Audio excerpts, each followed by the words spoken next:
All right, so let's start with the big story that we are tracking on WION at this hour. Now, India at this moment can be described as the epicenter for diplomacy in Asia. The Shanghai Cooperation Organisation is the highlight event, but the bilateral meetings on the sidelines are getting all the headlines at this moment. India's Defence Minister Rajnath Singh and his Chinese counterpart General Li Shangfu sat down for talks. However, during the photo opportunity, there were no handshakes, but pleasantries were exchanged. What is crucial, and the point that needs to be remembered, is that this is the first time that a Chinese defence minister is in New Delhi in the aftermath of what happened at the Galwan Valley in 2020. The two ministers held discussions over the situation at the India-China border. Rajnath Singh categorically conveyed the development of relations between India and China is premised on the prevalence of peace at the borders. He also reiterated that violation of the existing agreements has eroded the entire basis of the relationship between the two nations.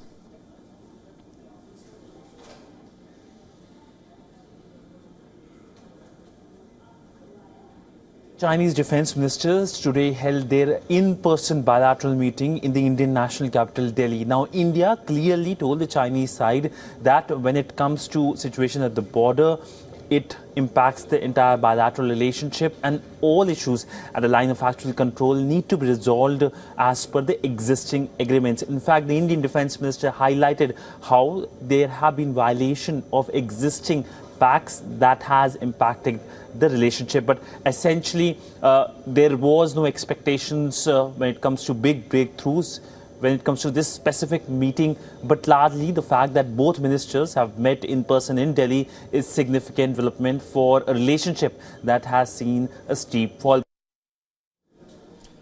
So that was my colleague Siddhant Sibil there getting us an update in terms of what in fact transpired in the meeting between the two leaders. Now remember, this is the first visit to India by a Chinese defence minister since a deadly clash in 2020.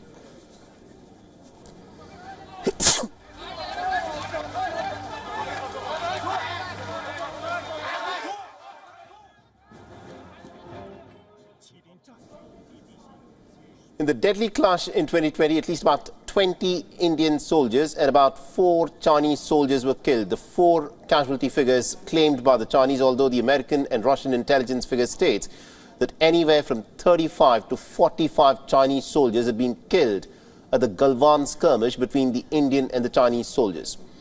But trouble, of course, did not stop with the Galwan clashes. The sides have in fact had other points of confrontation since then, with the most recent flare-up having happened in the month of December in Tawang, in India's northeastern state of Arunachal Pradesh. It's been a busy day of diplomacy after all. Earlier, Rajnath Singh had met with the Iranian Defence Minister Mohammad Reza Gharai.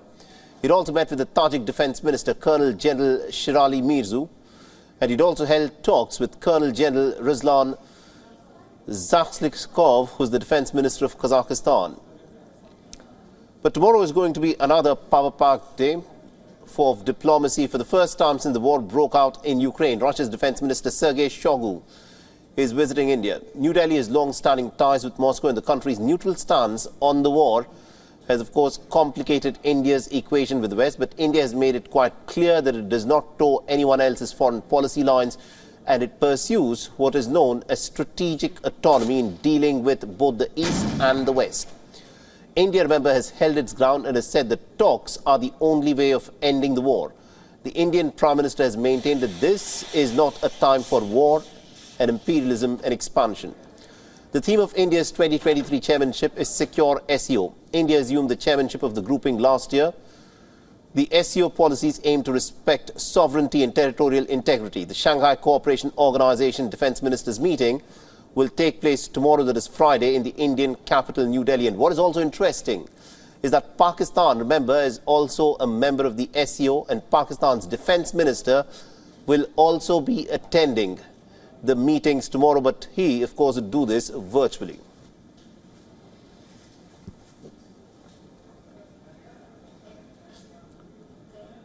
And I earlier spoke with former Indian ambassador of India to Kazakhstan, Sweden and Latvia, Ambassador Ashok Sajanhar, who joined me earlier this evening, and this is what he had to say.